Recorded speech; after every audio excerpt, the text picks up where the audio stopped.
This Civic Media podcast is sponsored by UW Organ and Tissue Donation. Organ donations are desperately needed, and now is the right time to become an organ donor. Talk to your family. Get the dot. Save lives. Go to heroicdeed.com.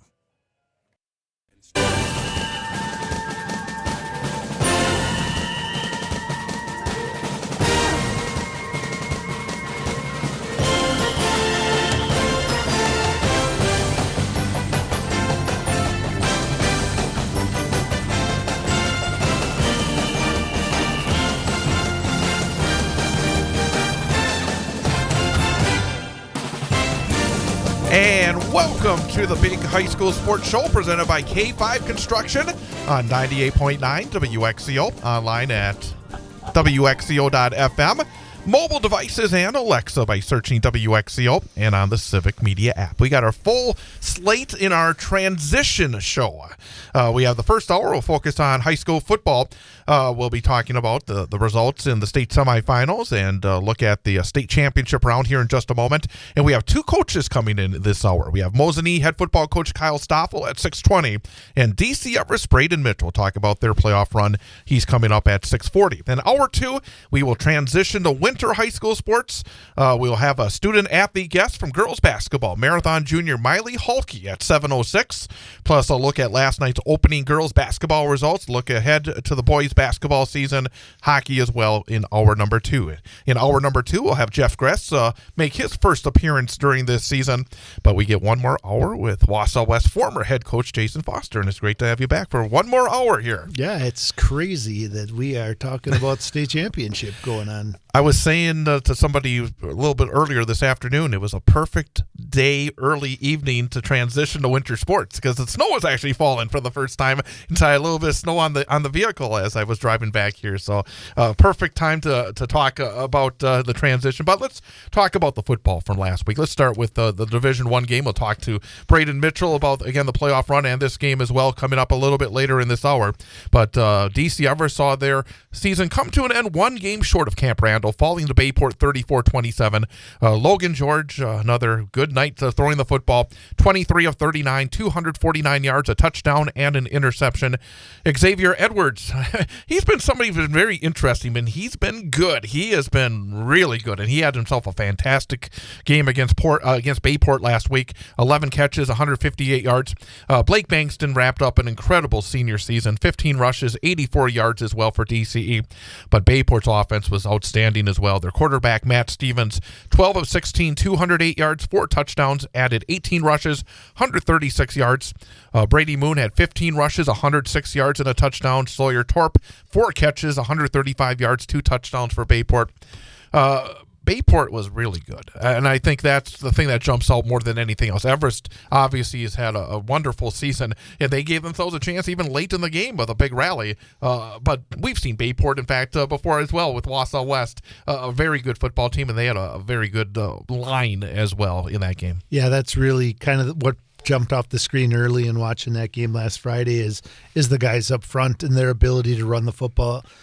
Their offense is really good. It's really based on timing, and they run their quarterback as much as they run the running back, and they have two, just like DC Everest, they have really good guys playing both of those positions. But it was interesting listening to their broadcast of it as well. So the two guys who've watched this team play the whole year, and they just kept saying, I mean, they're having so much success running the ball, but they just kept saying, oh, I think that deep post is going to be open. I think that, and then eventually it did. I mean, this is how football is played over there. Rush, get it, move it, force them to throw that extra guy in the box, and then take your shots. And 12 of 16 for 208 yards and 4 touchdowns. I mean, we've seen that storyline before. That's a Kimberly, Appleton North, Bayport, Fond du Lac in their prime. That's kind of how they play football over there, and Bayport's kind of the top of that group right now. We'll be able to delve into this game and the playoff run with Coach Mitchell coming up in just a little bit. Bayport will take on Muskego on Friday in the state final. Muskego has more losses than anybody else, but it's not a surprise when you see Muskego. They had a great playoff run. They defeated Mukwonago 16-14. Obviously, even with a few losses, that's a program that just seems to find a way as well. Yeah, it's pretty amazing. People who I'm pretty sure I'm right on this, that Muskego was in its prime kind of around that COVID time. So that the year before we hit COVID, I think they might have won the state championship. The year we had COVID, we didn't really have a state championship, and then the year after they either won it or were runner-up, and that's what those really good groups when Fond du Lac had Braylon Allen, and I think Hunter Waller's from Muskego. So I mean, just some really outstanding and they're just kind of in that group now. Like they're in that same Arrowhead, Muskego, McGuanago, obviously a fantastic team, and I think they've been down for a couple of years, but obviously a championship caliber team, and this should be a great championship game. Division 2 will have Rice Lake and Slinger. Rice Lake got past West Appear 31-24. Boy, talk about a couple of teams that could be as good as anybody, because we had West Appear who beat Bayport and won their conference championship earlier, and Slinger got past Badger 35-28. Rice Lake's interesting because we saw them early against DC Everest in week number 1. They got off to a fantastic start. Then they stubbed their toe a little bit. Late in the season, it almost felt like they hit a bit of a wall. And I was actually talking to your head coach just a little while ago. I said that basically, Rice Lake, it looked like late in the season had had a few issues. And he made a point that when you're in a conference with bigger teams, sometimes it does wear on you a little bit. Sometimes you have to make decisions in terms of your two-way players or along those lines, and maybe at some point in the season you're either a little banged up or you're just a little wore down. But they again peaked. They had the big win against New Richmond in the playoffs, and now another big win against West Appear. Yeah, and Rice Lake, obviously a championship program. They're another team that's had to bump up a division based on their success over the last 3 years, and they have a really good offense. But the other thing they always have is outstanding athletes. They always have really athletic, whether they're the receivers or the running back. Oftentimes it's the receivers. I mean, Kenny Bednarek from Rice Lakes, for goodness sake.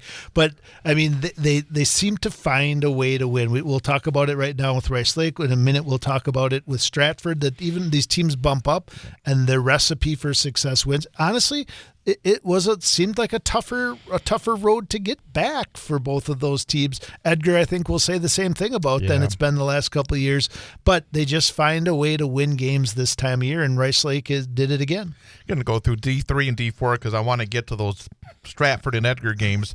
Division 3, Notre Dame beat La Crosse Logan 41-21. Catholic Memorial over Wisconsin Lutheran 31-14. It's always interesting, real quickly.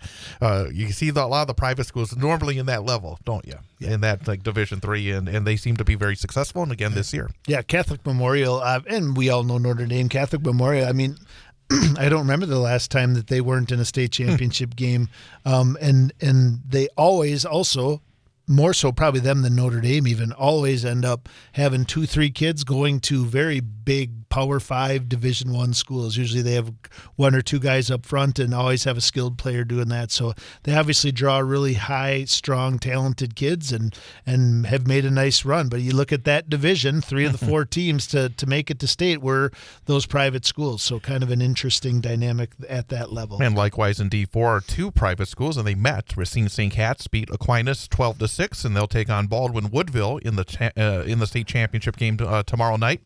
They beat Winneconne 40-16. And let's get to D5 because we got to get to these area teams who both survived and obviously survive and advance at this point. In D5, Stratford beat Prairie du Chien 26-25. Jack Tubbs, again, big numbers, 13 of 15, 142 yards, 2 touchdowns and a pick.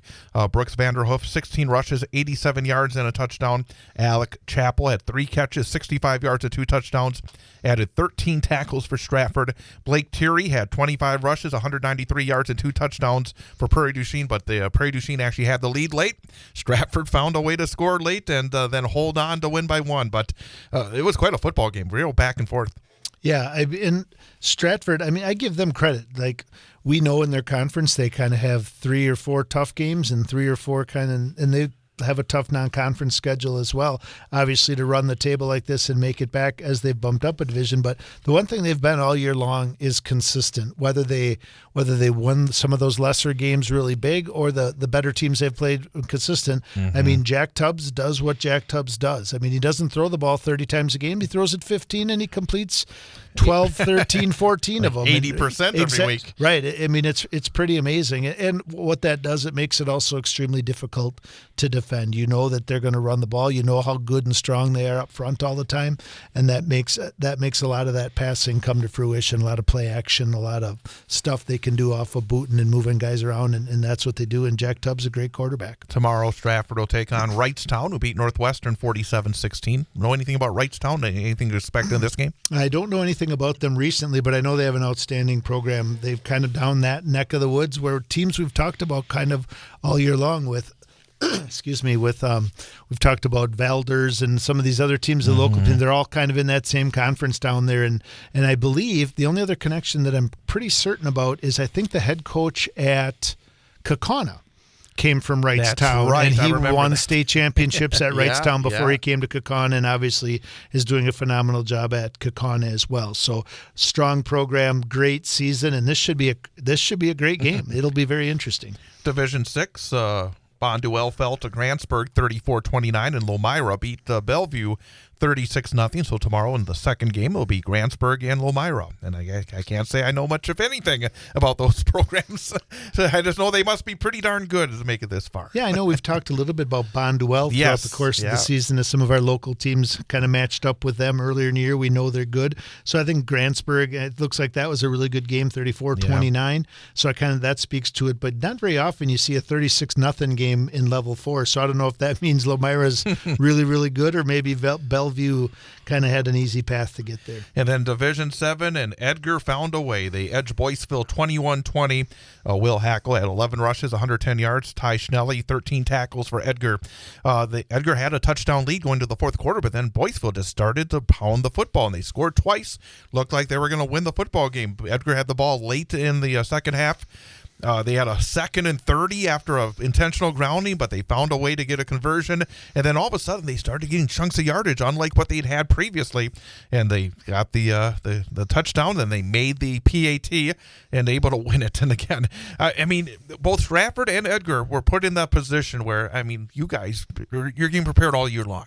You have the ball. Basically, you're down by a score. You got to score, and they both did it. Yeah, and I think that this is where we've talked to a lot of coaches over the course of the year whose programs are in different positions, right? Like teams that are working towards making the playoffs, teams working towards getting home games, getting to certain levels, winning conference championships.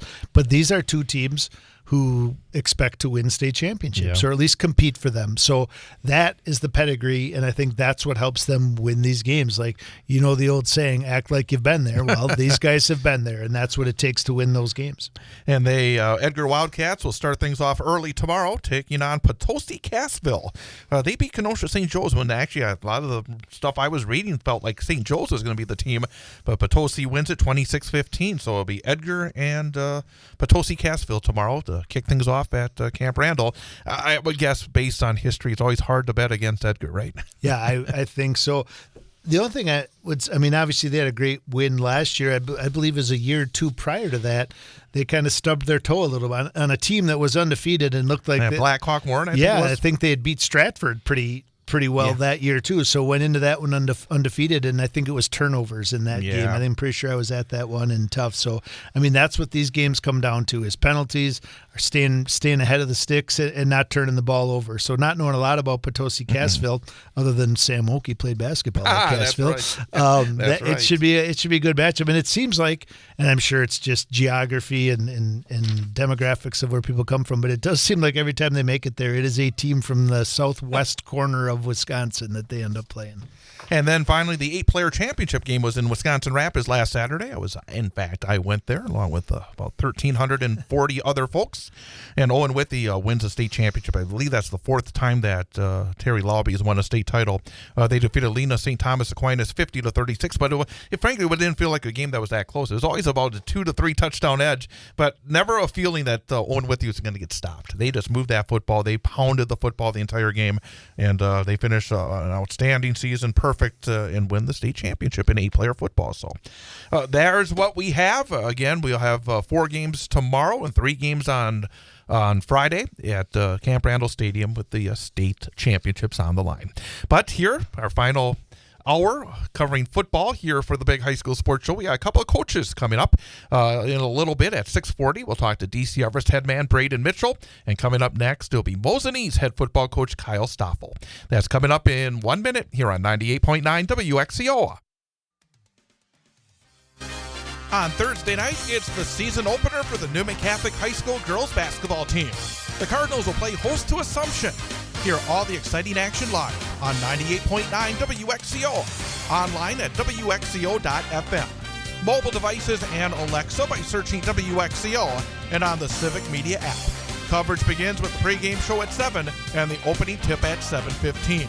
Newman Catholic High School basketball on 98.9 WXCO is brought to you by the Cloverville Credit Union, Red Robin Restaurants, and Sun Printing.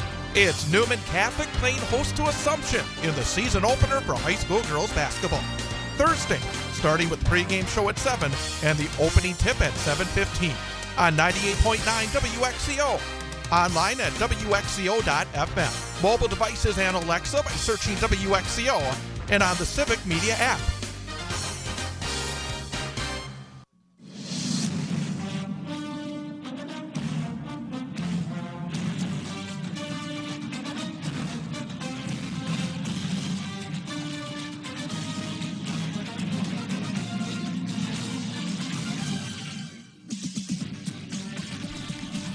And welcome back. Big High School Sports Show presented by K5 Construction. Again, K5 Construction, terrific supporter, is a family-owned and operated custom builder in central Wisconsin that stands out from the rest for its commitment to quality and excellence. From design and planning to the final construction, K5 Construction delivers superior results on every project. With former Wausau West and Northland Pines head football coach Jason Foster, I got to give you credit for everything you've accomplished here. I'm Chad Holmes, and we're very happy to welcome in a guy I've been trying to get in this season, and I really appreciate him coming in here on the final football edition of our program.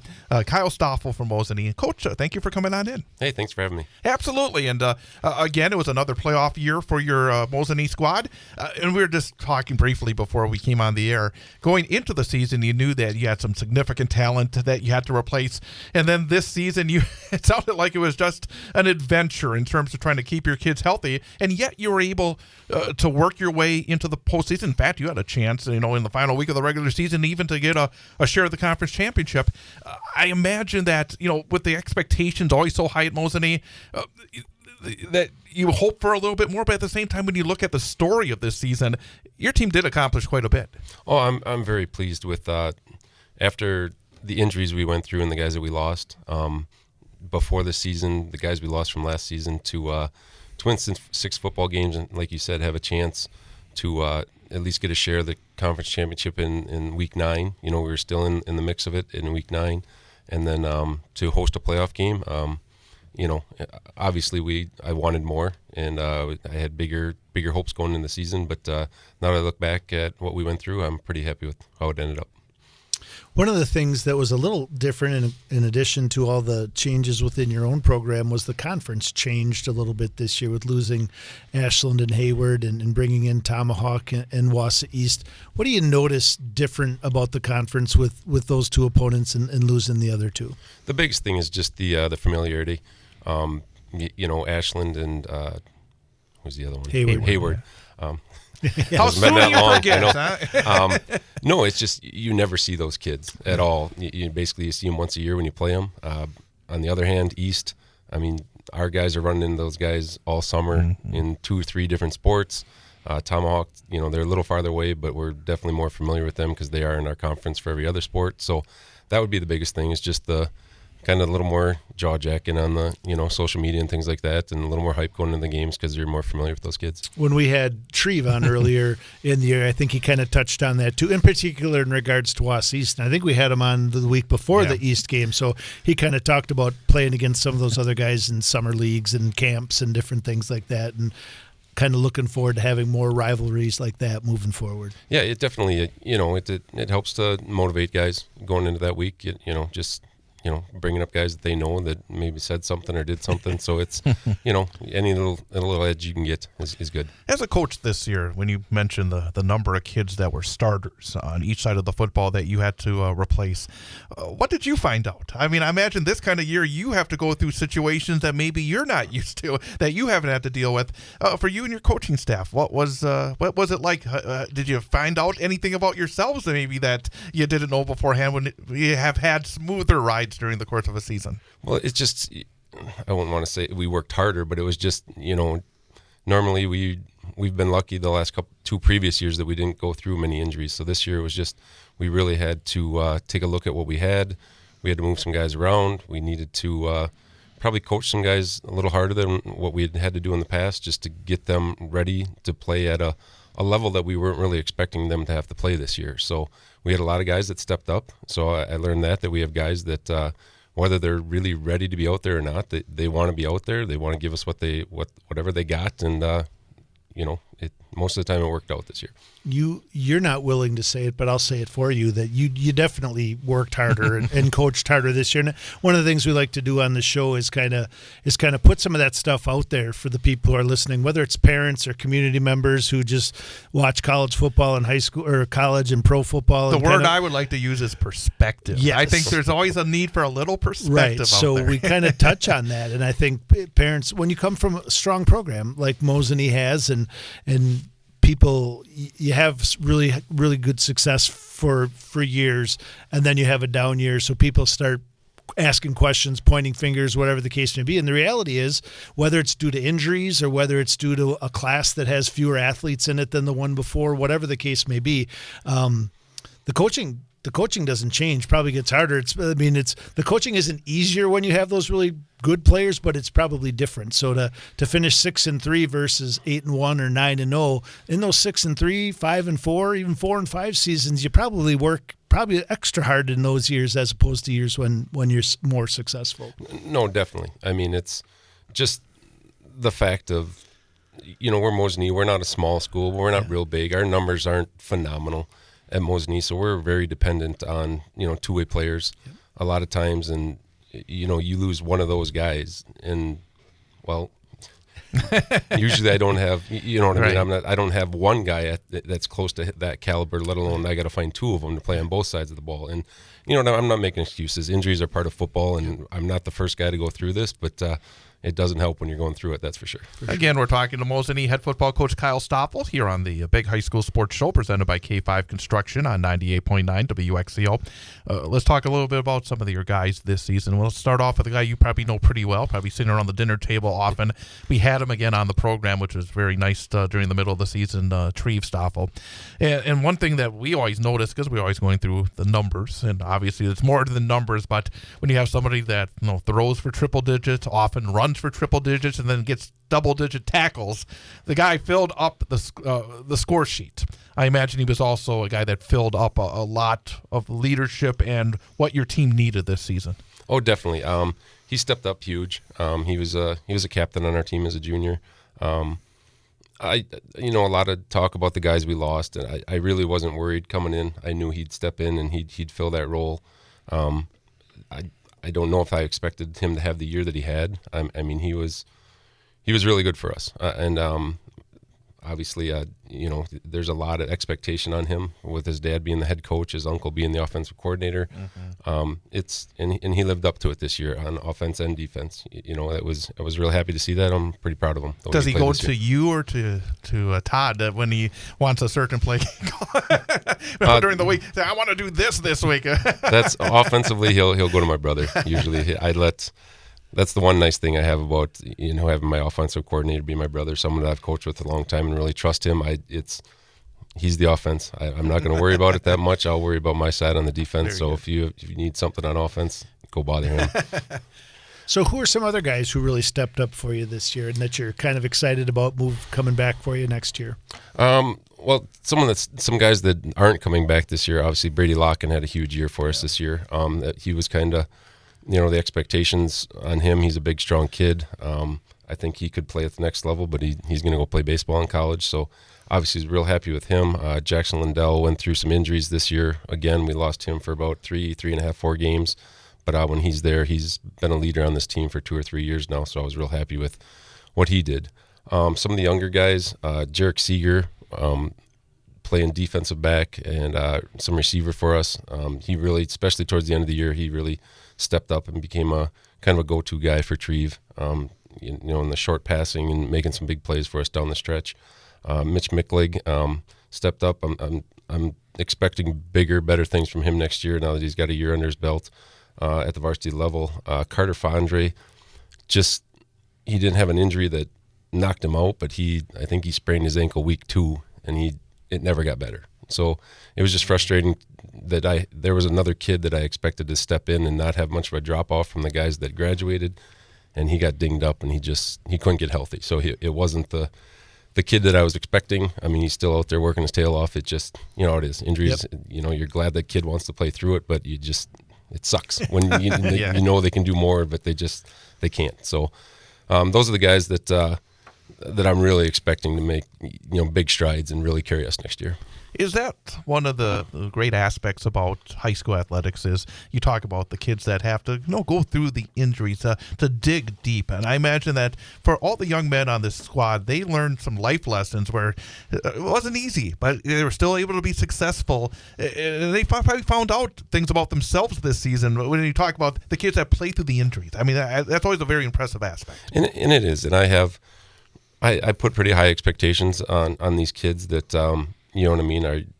Can you come back from it? Can you work through it? And, a lot of these guys, they weren't able to, and I get that, and as a coach, you get frustrated and you try not to relay that onto the kids, but, I'm not saying I'm perfect at that. I'm sure there were some kids, but no, the ones that, not only the ones that fought through injury, but the ones that weren't expected, you know what I mean? By the time we played East, I think we had 2 or 3 guys that were JV players that were now starting for us on varsity, and that's, you know what I mean? Prior to that game, I think we lost 3 linemen in the first half of East. So by halftime, I got 3 guys that really didn't get any reps. And then that's the big thing is just that they kept working hard in practice. Like I said, guys that we weren't really expecting to need. But basically they started over half the season for us, and hopefully they got a taste of it, want more, work their tails off in the off season, and they're ready to jump right in and just keep going when we start next year. As we enter the winter season and start going here, some of the guys you mentioned, a lot of those guys playing winter sports, and kind of what is the approach at Mosinee for the multi-sport athlete, and then expectations to kind of making sure they're staying in shape? And yeah, we do have a lot of, and I encourage that. We need, we're not a big enough school to specialize, so we need 2 or 3 sport athletes at Mosinee for us to be successful in all the programs. We have a lot of basketball players, we have a lot of hockey players, a few wrestlers, and things like that. But for the most part, a lot of our coaches are pretty good about at least getting those kids in the weight room a couple times a week. The football players will talk to me, and they'll make sure they're getting the workouts in, trying to maintain.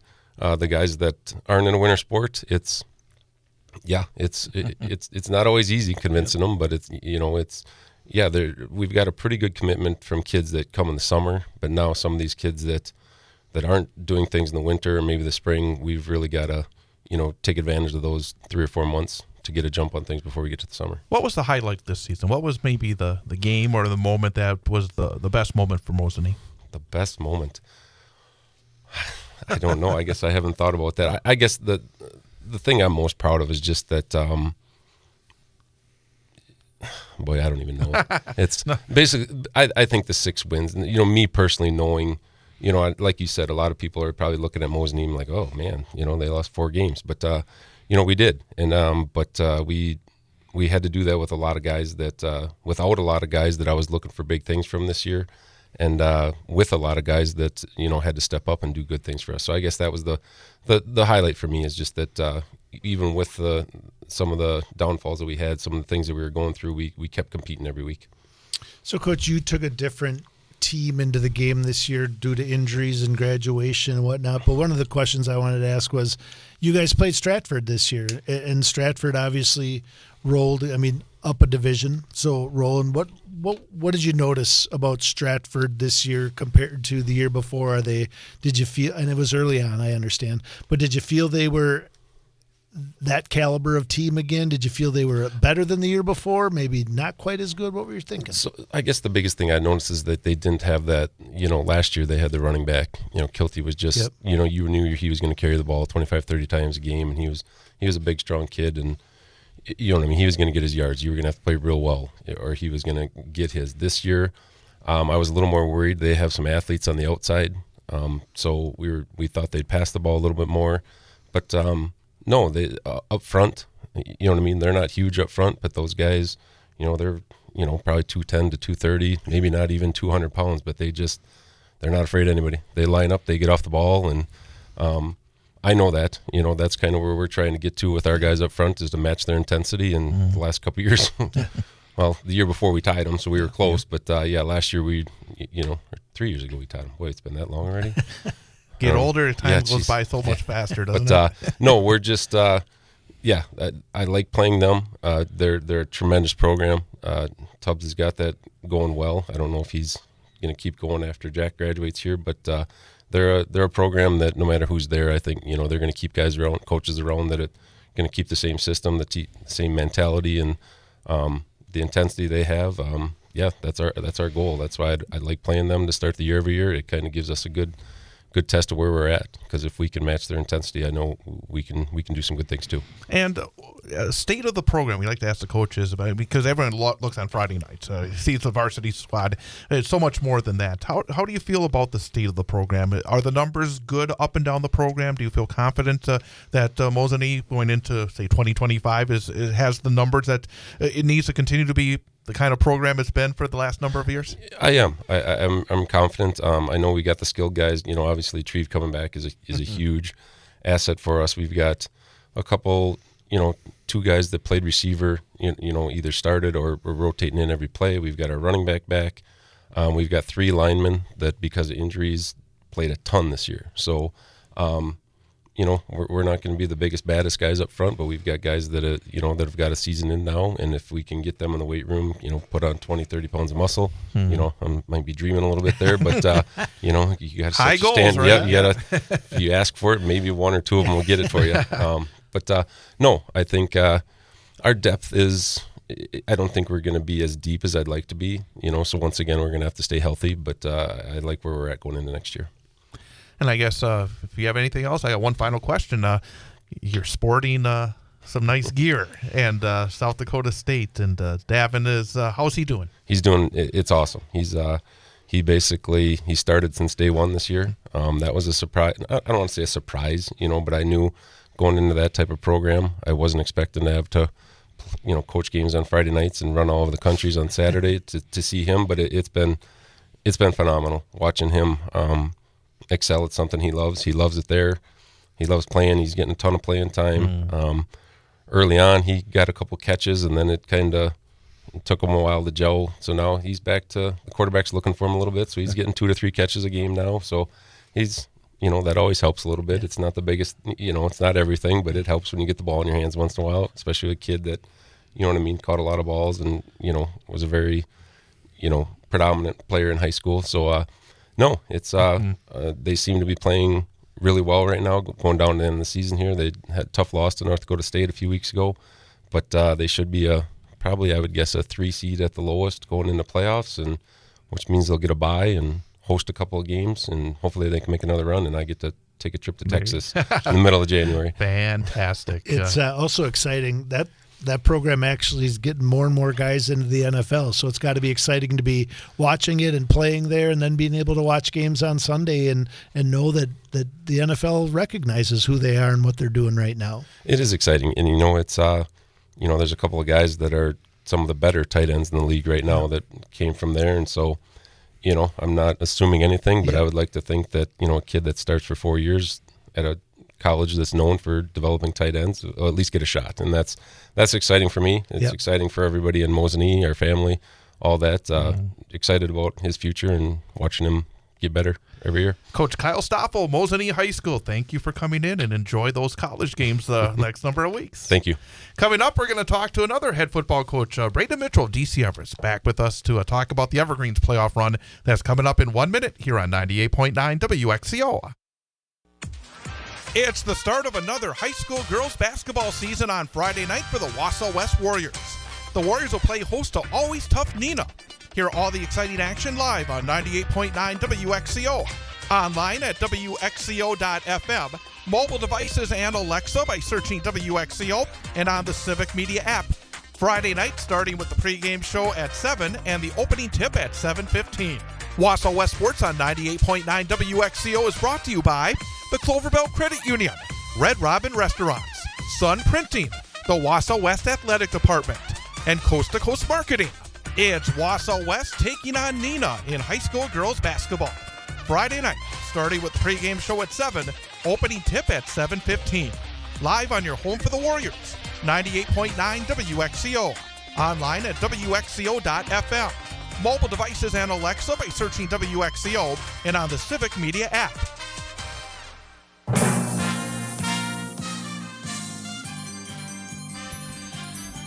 And welcome back. Big High School Sports Show presented by K5 Construction, family-owned and operated custom builder in central Wisconsin that stands out from the rest for its commitment to quality and excellence. From design and planning to the final construction, K5 Construction delivers superior results on every project.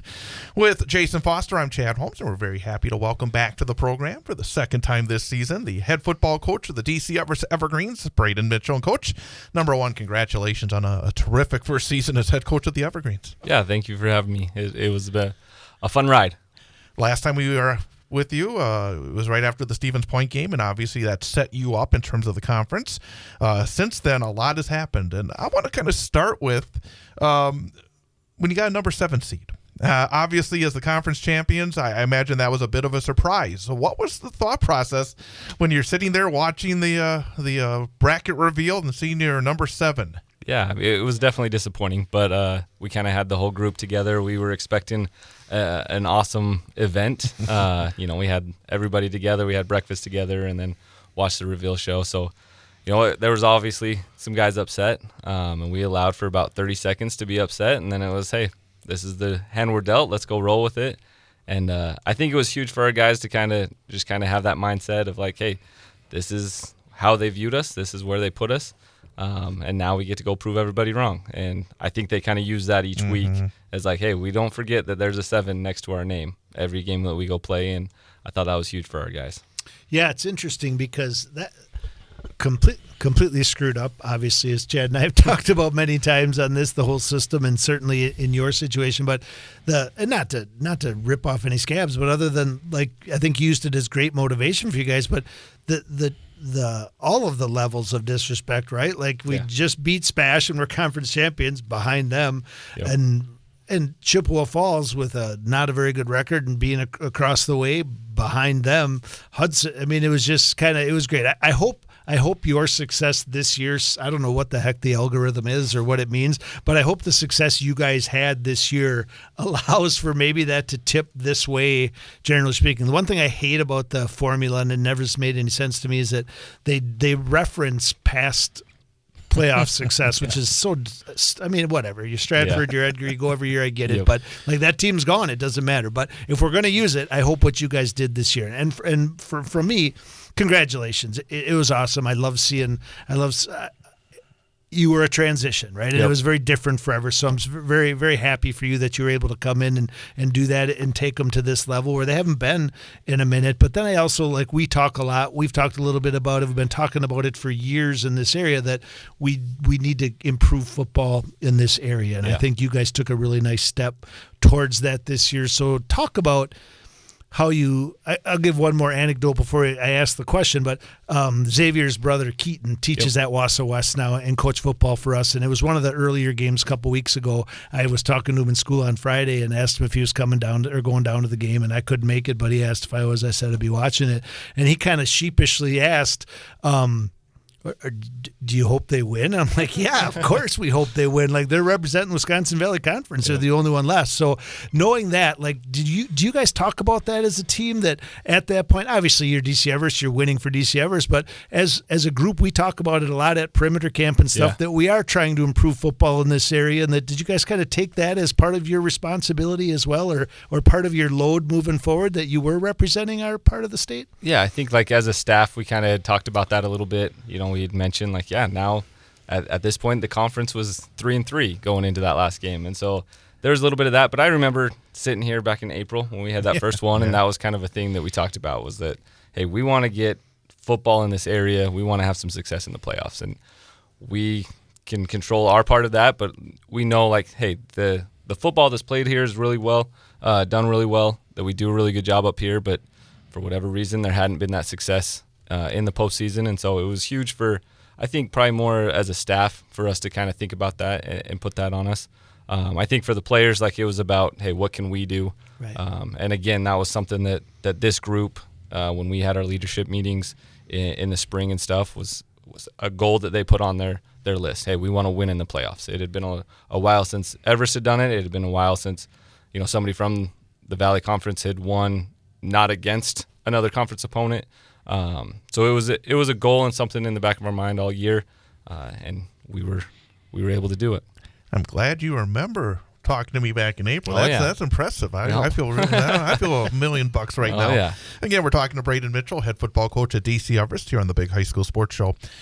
Obviously, teams want to be playing their best football at the end, and judging by, you beat the number 3 seed, the number 2 seed, the number 3 seed, and the number 1 seed all on the road, and all in impressive fashion. Would it be fair to say that in that 3-game run, and even going to obviously playing a very good Bayport team, that your team was playing its best football of the season when it really counted? Yeah, I think, it was huge. The Chippewa Falls game kind of was the one that turned the deal for us, and really that second half when we kind of realized, like, hey, how good can we be? We had to battle back and had a shot there at the end against them.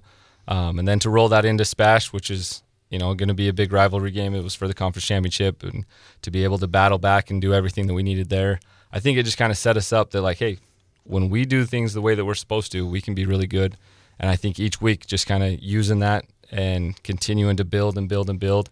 I think our defense just throughout the whole year continued to improve and get better and better. And then offensively, like, we were very fortunate with a lot of great players offensively that we knew that, hey, as long as the offensive staff could put together a good game plan, that those guys would go out there and execute it. And you kind of hit it on the head how you guys competed through those 3 wins. But talk about the loss against Bayport. Like, same thing, right? You guys competed right up till the very end. And did all of those things build off each other and kind of put you guys in a position to have that type of game against Bayport? Yeah, I think seeing, how competitive we can be, how we can battle, how we can beat teams that are supposed to be better than us.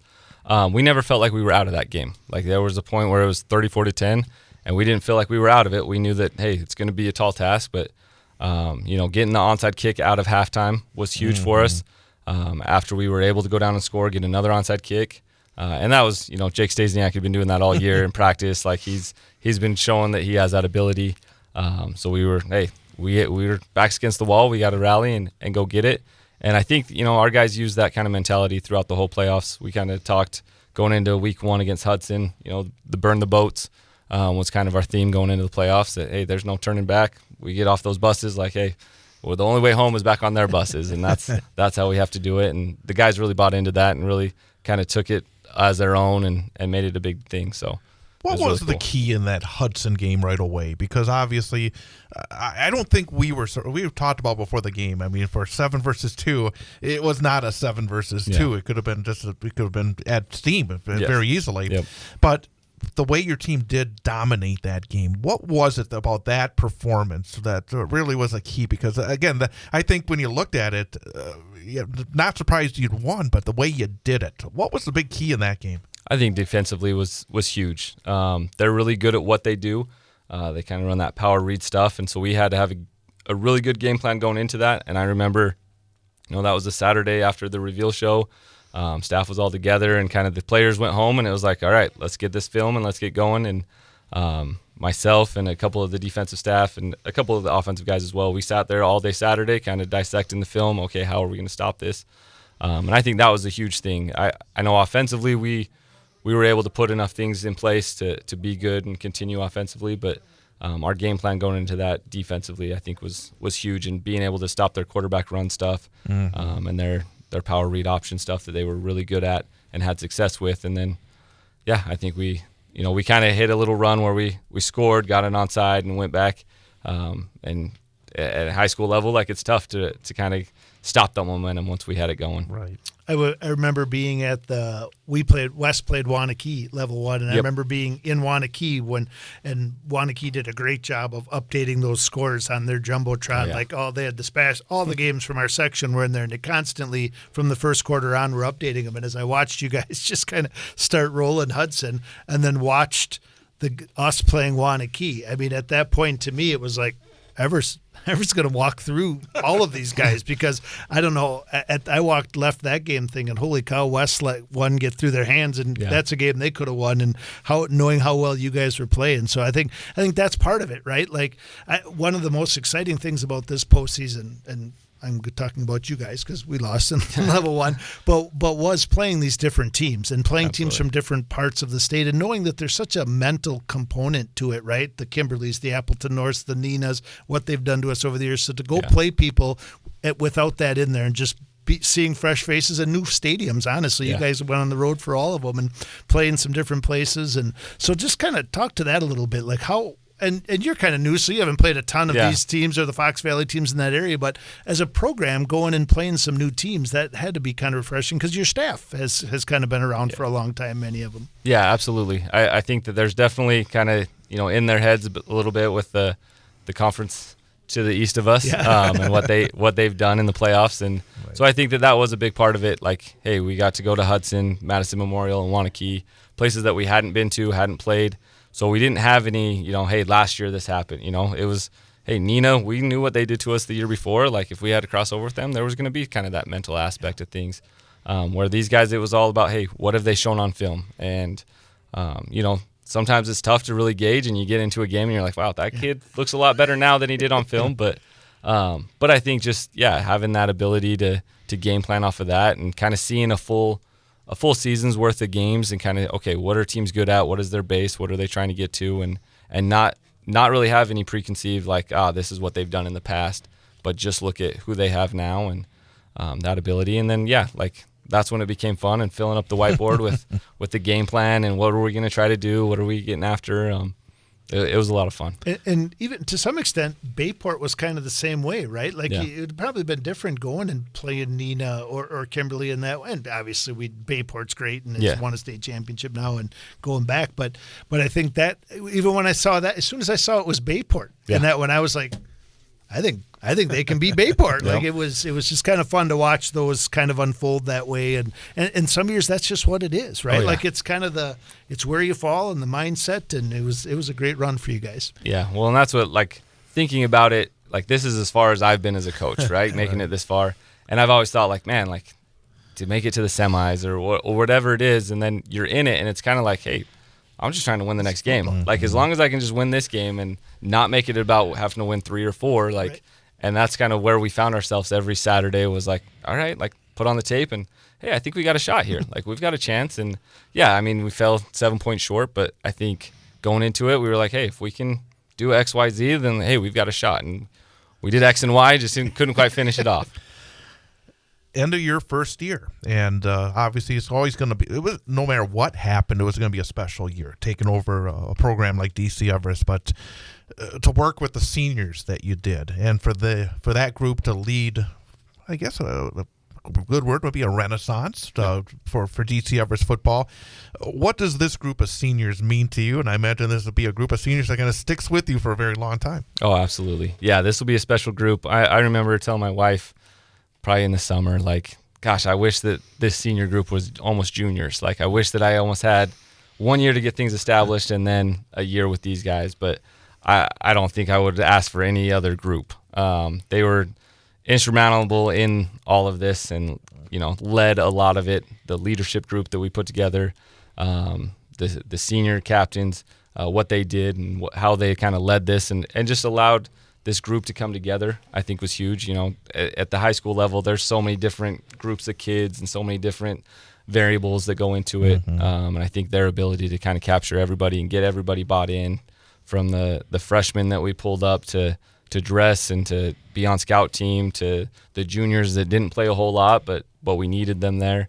I think to incorporate them all and what they were able to do was outstanding. I real fast. I don't envy the decision you have to make, because obviously one of the things that you have to make a choice of is the senior that you nominate for the Bryn Brockmeyer Award here. Oh, yeah.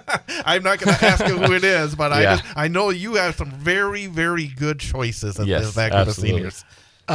You had mentioned that, and I know you were talking a lot about the relationships and all the little things that go into making them a special group. But when you said you'd like one more year with them, I think there's a lot of coaches in our area who would take an extra year with that group of kids that you coached this year. And the one question I had, and I apologize ahead of time because I don't remember exactly, where were you before you came? Not before you came to Everest, but before you came to Wisconsin. Where were you? In Utah. In Utah. Yep. So talk a little bit about how your experience, or just what is high school football like in Utah, and is there much of a difference? Is it pretty similar? What has been your experience being in two completely different places like that? Yeah, I mean, there's a lot of similarities. There's a lot of different things. I mean, football is football, right? I think one of the big differences is just the different types of offenses and defenses that you see out here. Like, you can go week to week and see a wing T, see a spread, see a power I, like all the different kind of offenses out here, where in Utah it's gotten to a lot more of just the spread. I think the biggest thing that I kind of could take away from what I did in Utah and what I grew up in Utah was we were in a top classification out there. They go by the 5A, 6A. So when I was there, we were a 6A team, but we were one of the smaller ones. And, we kind of had to scrap and claw to make playoffs and to make a run or anything like that. And there was a couple years as an assistant that we had won a couple playoff games. But I think I was able to take, like, hey, what we had to do to even have any success there, and now mesh that with a really good group of guys that we had and a really good staff that we had. It kind of allowed us, especially going into these playoff games, kind of, hey, I've done this in the past. We've ran this play in the past. We've had this package kind of in my back pocket a little bit to be able to pull out in these big games. And, I think when we can blend, hey, the type of things that I've had to do because we just didn't have the dudes, and now when you have a few dudes, it can be special like we had. And I guess to wrap it up here is we have a hard break at the top of the hour, so I actually have to get out of here. But as you look forward, obviously, whenever you have a great group of seniors, that means you have to replace a great group of seniors. What is the outlook for DC Everest in 2025? Yeah, I mean, it'll definitely be a different group. We had a lot of returning guys this year. But, as you start to go through it, initially you're like, how are we going to replace Logan George? How are we going to replace Blake Bankston? How are we going to replace Brendan Peterson and those guys? And but then you start to look at who we have, and I know this junior class has a lot of just really good guys, right? There's not a ton of crazy talent or anything like that, but we've got like an Xavier Edwards who's been a 2-year starter up to this point. Silas Weber, who started at safety for us all year. We have a freshman, Chris Ferrario, who started all year for us. That lucky to have him for 3 more years. We had 2 other juniors that started up front. So there's some pieces coming back, and then I think this junior class just has a lot of really good high school football players that'll be able to piece in. And then, we're going to have to get a little younger and find some guys in there too. But a lot of excitement with what this program and what this community provided this year, I think is exciting going into it. Do you know who your quarterback is next year? Yeah, I got a pretty good idea. It'll be Jake Stasiak. I mean, he did a heck of a job this year. And what was it, that game he replaced Logan? What was it, like 9 for 10 or something like that? Yeah, he had 1 incompletion, which was a throwaway. Like, he's going to be really good. It'll be different. Right. Logan was a 2-year starter. Yes, he was. Even though I was a Spash, I had a 2-year starter with Riley. So it'll be a little bit different with having him. But he's prepared every week, like it's his last, or like that it's going to be him, and so he'll be ready to go. Well, thank you again for coming on by. You're listening to Civic Media. Stay up to date on the latest news and information for your local community and Wisconsin by signing up for our free email newsletter. Visit civicmedia.us/email to get started.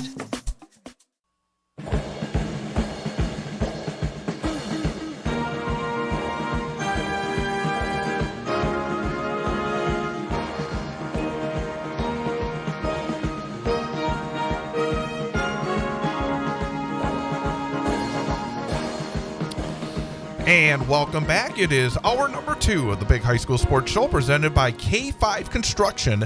on 98.9 WXCO, online at WXCO.FM, mobile devices and Alexa by searching WXCO, and on the Civic Media app. Again, K5 Construction, a family-owned and operated custom builder in central Wisconsin that stands out from the rest for its commitment to quality and excellence.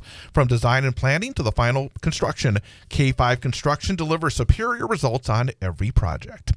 I'm Chad Holmes, and for the first time this year, sitting across the way as we start our winter high school sports coverage is the former head coach of the Newman Catholic Cardinals and now the coach of the Newman 8th grade boys basketball team. Is that right? Yes. Jeff Gress. And I got word today that you're struggling a little bit. I knew you were going to say that. Nothing. That's a nice welcome back, though. Thank you. I was happy till you reminded me of that moment. No, I got great kids, though. I'll say it that way. And just need a better coach, right? Yeah, that's probably that's always the issue, right? So, welcome to you too. Thanks for having me back. You said I'm on edge. I'm not on edge. I'm just letting it all go. I'll say it this: it's a good feeling. It's great. I love transitioning from one season to the next, and this is, as we always talk about, this is the best part of our show. We get to interview the coaches and the players and really find out what they're thinking about and how things are going for them. And by the way, today is a perfect day to transition. We got some snow today. Yeah. It's almost like the perfect timing here to be able to move on. But as you said, we always start off the second hour of the show as we bring in our student athlete, and we had a chance last night to see the first high school girls basketball game of the season here on WXCO. And one of the leaders for a Marathon Red Raider win, 45-28 at Loyal, Miley Halke. And Miley, thank you for coming on over here tonight. Thank you for having me. Let's talk a little bit about the game last night to begin with, because obviously it was the first night where anybody could play high school girls basketball.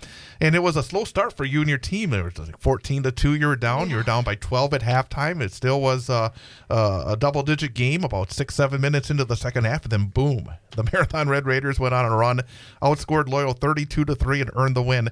What was it like? I guess the first question is, was there frustration? Because as I was doing the broadcast, I thought, hey, you're getting some pretty good looks, just not falling. Was there frustration? Because it did not seem like it in a sense that your girls kind of mentally really kept on an even keel. Would that be fair to say? I would say so. I don't think any of us got really upset with each other upset at the scoreboard. I feel like we just kept playing because that's what it kind of just felt like another practice. If it didn't go your way, next play, and we kept on trying to adjust because there were things that were thrown in that Loyal did that we weren't expecting, and we tried our best. But I don't think any of us were really frustrated to the point where we didn't want to. We kind of gave up. We just kept going. 32-3 in the second half. And I said to you, I don't think I've done a broadcast in a very long time where a team did not score a field goal in the entire half. Defensively, you put pressure on the entire game, and it looks like that's going to be a key for Marathon this season. Talk a little bit about the defensive ideas, the game plan that was successful last night. Our big thing last night was said in practice by our coaches that we really wanted to push their left. Whether they were a righty or lefty, we want them to be putting pressure so that they have to use that left hand. And in the first half, we struggled with that, and either we would get caught up in screens when we were trying to do that, or we'd get beat, and the help wasn't there. But that second half, after halftime, and we talked about it, and the girls, we all sat there and discussed it before the coaches came in. And I think after that halftime, that's when it really started to go, and we started more being able to trust not only ourselves but each other to be if I do pressure the ball this hard, that I know that my girl next to me is going to have me if she goes blowing by me. Mm-hmm. And how big is, that the first game can go so many different ways. You can come out of it with a loss, questioning things. You can come out with that attitude where you got some things to improve, and you analyze that, or you can come out with a nice win like this where you went in at halftime. You said you guys figured out something. I think the conversations between players is an outstanding way to learn and get that down and start figuring each other out fast to propel what you guys want out of the game. How big of a deal is this first win for your team to start off before you get into conference play? I think it's a huge confidence builder. Just having that win in our pocket kind of gives us something that's all this work that we're doing in practice is paying off, and that, like, even though practice isn't easy all the time and we're doing a lot of conditioning, but I feel like that conditioning really paid off last night when most of us, like, were just getting taken out because they just needed a quick water and then would be back in, or, like, I just think our confidence after last night will help us in future games. You got another. Well, you mentioned. Oh, sorry, I got one more. No. It's nice that I can reach you this We're quickly. making eye contact right away. You have from what I, just roster wise, and you're talking off air a little bit. How long? It seems like you've been there a long time. You've been playing since your freshman year. Mm-hmm. Do you feel that you have, some of the things I've read? Do you feel you have a youthful group back? Or because of the time you spent, you guys feel more experienced? How do you read this group? Do you have a good balance? Well, like, age-wise, I would say we have a older group, but 8 seniors. Yeah, we have 8 seniors on the team, which is a lot. But then 4 juniors this year. So I would say we have an older team, but like last year, we have all of our starters returning as last year. So I would say that definitely we have. Last year we were a very young team because of lack of experience. Mm-hmm. People just didn't have experience. And this year, now that we have all of our starters returning, I feel like we'll be an older team this year. Again, we're talking to Miley Halke from the Marathon Red Raiders, junior for Marathon here on the Big High School Sports Show. You mentioned the fact that a lot of this group went through last season. It was not an easy season. No. It really was not, but a very young team, and you learned a lot of lessons. And I always think there's a little bit of a balance when you're learning those lessons. You need to learn the lessons, but you don't want to lose confidence as well. Was that ever difficult when you're going through some struggles as a team where the confidence may be just wavering just a little bit? Definitely last year, confidence was not a very big thing for us. We struggled a lot, and we all knew it, and it was really hard for us at practice too to even just want to put in all that work, because we kind of just felt like we failed. But I feel like this summer really helped start to gain and realize that we're coming back with the same people, and now that we have experience playing together for a whole year and against teams that are going to be losing people and losing starters, that all of our tournaments that we went to this summer, just playing together and just keep on building that relationship on the court, really is going to help us forward and into the season. And how much over the summer is, you get into the fall meetings or whenever your coach have those initial meetings and you set goals and stuff, but how much of summer goals, or how much goal setting is talked about in the summer? Do you guys have a focus and a vision? Are you kind of not satisfied with the season before? I mean, where do you guys look at what you want to get out of the season, and when does that start, or a little bit about that process? So in the summer, we're pretty much going to tournaments and doing just open gyms, and we have expectations for each other to have a certain amount of shots for the week during the summer going into open gyms. But otherwise, pretty much the team goals were set this year a week before the season practice started, and we all Coach Schneider had a thing set up where we would all write down on a sticky note what we wanted as ourselves as a goal and what we wanted our team goal to be, and what we want to do, holding each other accountable and just all of that stuff. So one of the interesting things about you is that you're just starting your junior campaign, and I was looking back at some of your numbers, and that you've played 42 games as a varsity player and as a freshman and a sophomore, so that's 43 games last night. How have you changed as a player since you started as a freshman up to this point? And obviously you still have a lot of room for growth. That's one of the nice things about the experience you've had. But how have you changed as a player? What are the areas that maybe you've gotten better at in the last couple of years? Well, that comes to my mind. My freshman year, I was strictly a post player. I didn't do any perimeter. And then my sophomore year, Coach Schneider decided for the team that it would be best for us to run a 5-out.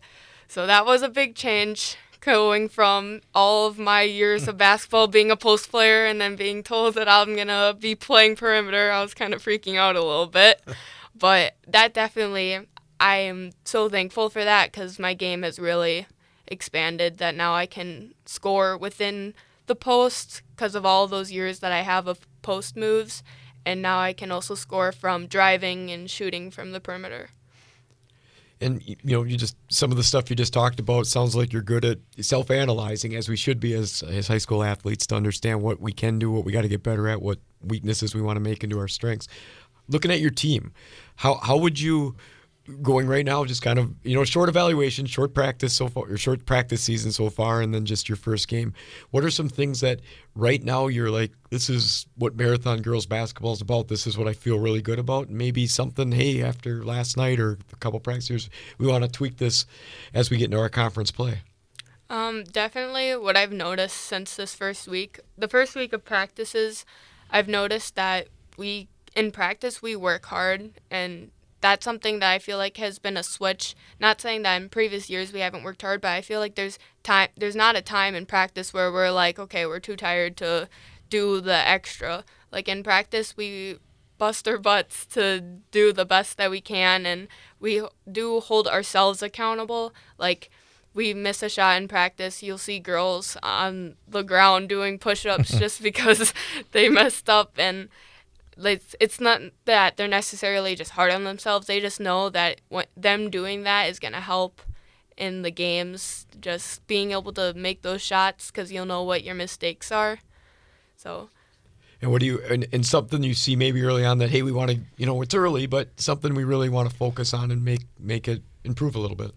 I would say definitely based on last year, what we've all talked about is our turnover rate, and just having more confidence bringing the ball up and being able to being tough with the ball, because last year that was a big struggle for us, and when we get pressed, that we need to be able to have confidence and know that any of us are going to be able to help each other out, so we can lower those numbers this year.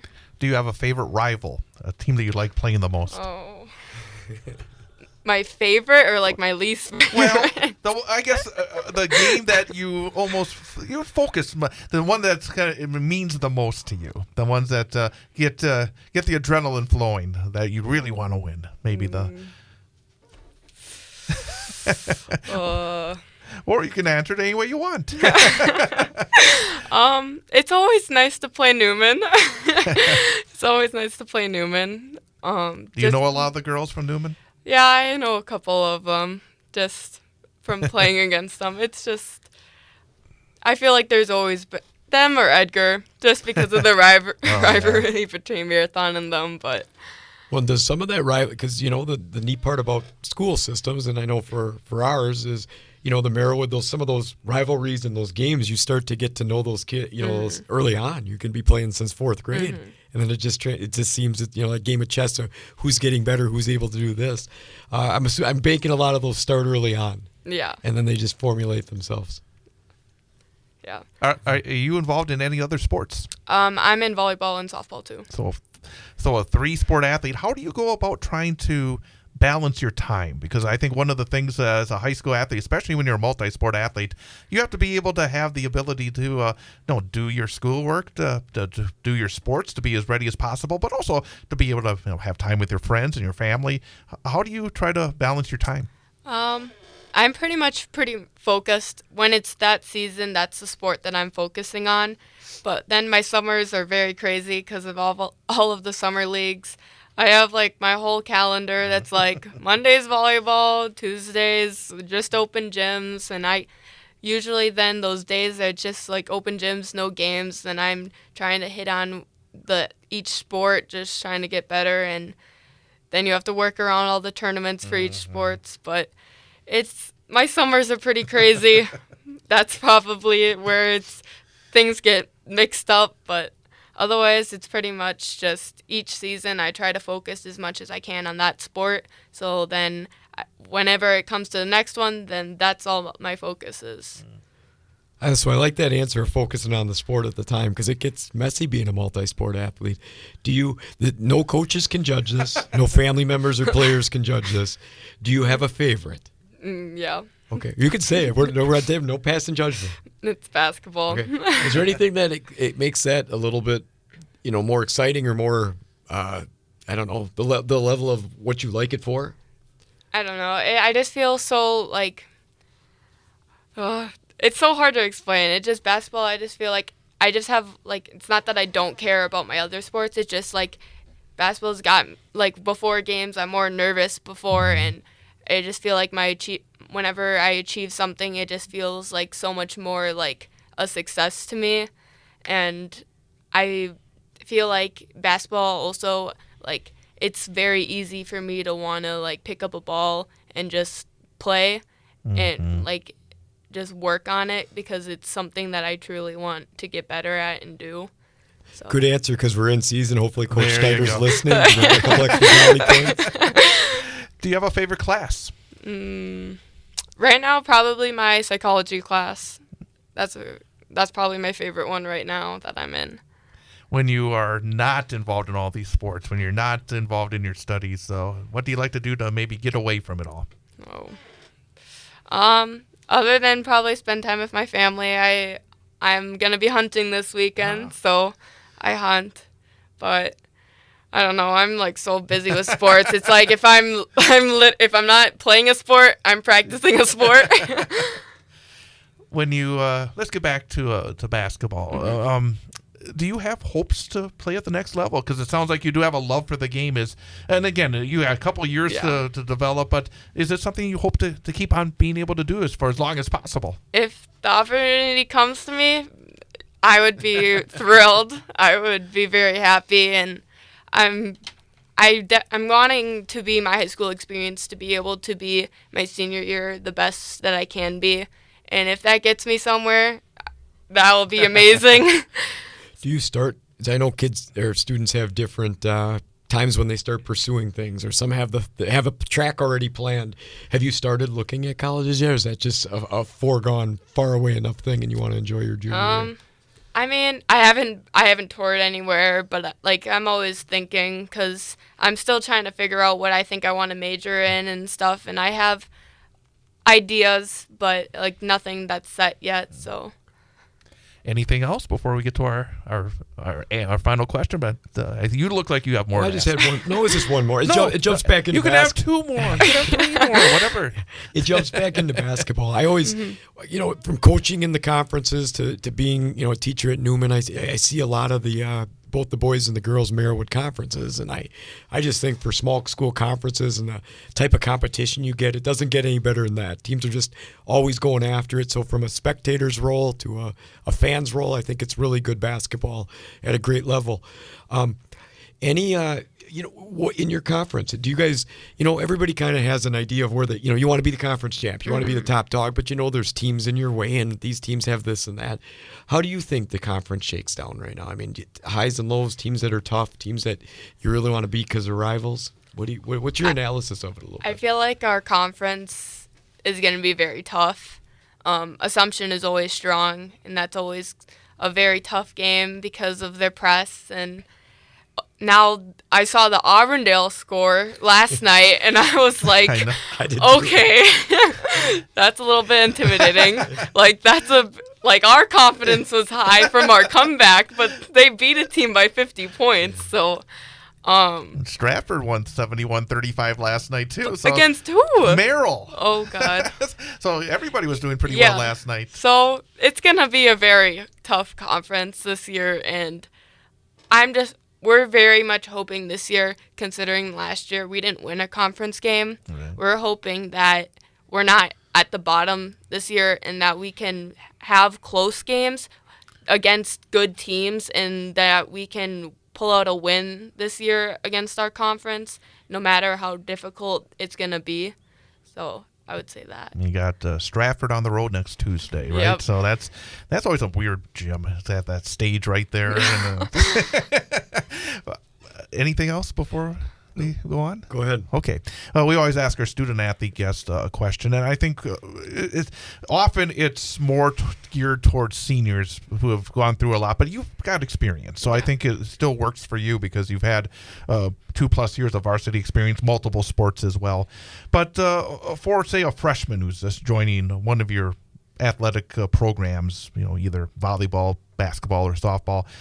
Based on your experiences, based on what you've learned, what piece of advice would you give somebody who's just starting their journey based on what you've learned that they should think about? I actually had this question for volleyball this year, and I think it's still going to be the same answer, that never stop working hard.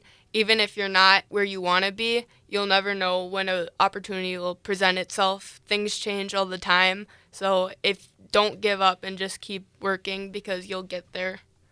Fantastic. Well, number one, congratulations on being 1-0 after a nice win last night. Thank you. Thank you for coming by, and really do appreciate it, and best of luck as you continue the rest of the winter. Thank you. And that's Miley Halke again from the Marathon Red Raiders. She had 9 points, leading the way for Marathon in their 45-28 win over Loyal last night. We're going to take a timeout, come back, talk some basketball, talk some girls hoops, actual results, talk about the boys who are practicing, getting ready for their first games with Jeff Gress coming up next. It is the Big High School Sports Show presented by K5 Construction. Again, a family-owned and operated custom builder in central Wisconsin that stands out from the rest for its commitment to quality and excellence. From design and planning to the final construction, K5 Construction delivers superior results on every project. Big High School Sports Show on 98.9 WXCO. It's award season as we wrap up fall sports with football championships this weekend. I'm Travis Wilson, and this is a WisSports.net Minute brought to you by Just a Game Fieldhouse in Wisconsin Dells. More high school sports news after this. You may have heard of Just a Game Fieldhouse in Wisconsin Dells, one of the country's premier destinations for youth sports and events, but did you know that Just a Game does so much more? Just a Game also delivers end-to-end apparel, equipment, and event solutions. With their state-of-the-art screen printing and embroidery facility, they can help with branding for your team and business items, including uniforms, apparel, and more. Just a Game also offers digital services that include a cashless digital platform and event live streaming. Just a Game has also added a second brand new facility in Reedsburg. Find more information at justagame.com. The 2024 High School Football State Championships are this weekend at Camp Randall Stadium in Madison, with 7 titles to be determined over 2 days. Be sure to check out WisSports.net for game previews, plus a state tournament FAQ featuring information on tickets, parking, the carry-in policy, TV, streaming, and more. Earlier this week, the Wisconsin Football Coaches Association announced its All-State and Player of the Year awards. Notre Dame running back Christian Collins was selected as the WFCA Large School Offensive Player of the Year, as he'll likely lead the state in rushing for a second consecutive season. Wisconsin linebacker commit Cooper Catalano of Germantown was the Large School Defensive Player of the Year.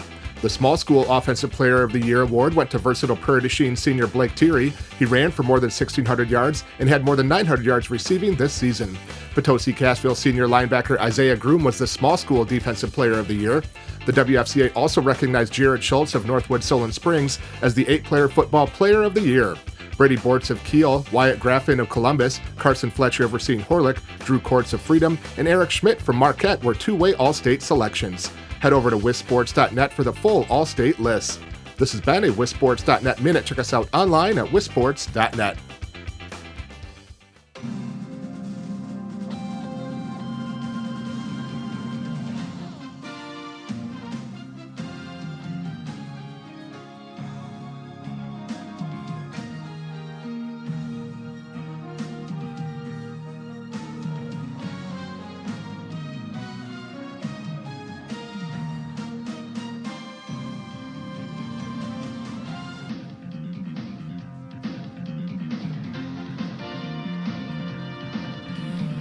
And welcome back. Big High School Sports Show presented by K5 Construction on 98.9 WXCO.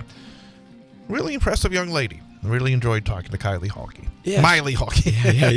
Kylie. Yeah. No, she did a good job. The best part about this is getting the picture painted of what's in the athlete's mind, what they're seeing, what they're doing well in the court, what they're excited about, and that's what this is about. I love hearing their analysis. It's just cool to see, and congratulations to the Marathon girls and their coaches and players for that first. It's a nice way to come back. It sure was. You can't get any better than 32-3 out of the second half. That's a nice little run.